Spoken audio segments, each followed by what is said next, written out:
আগামী 15 জুলাই আর্জেন্টিনা বনাম কলম্বিয়ার ফাইনাল হতে চলেছে।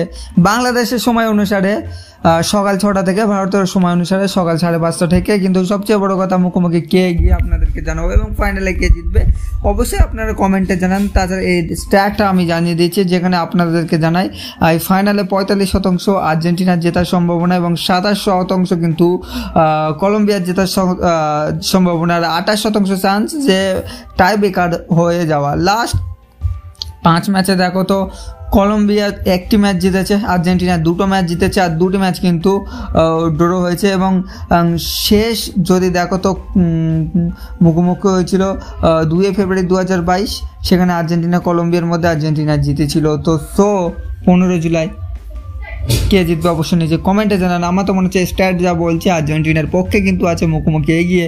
এছাড়াও কিন্তু আর্জেন্টিনা এবছর একটা ম্যাচও হারেনি, মাত্র আনবিটেন আর্জেন্টিনা। কি পারবে শেষ ম্যাচ জিতে টাইটেল অর্থাৎ শিরোপা পেতে কোপা আমেরিকা 2024? আপনাদের মতামত নিচে কমেন্টে জানান।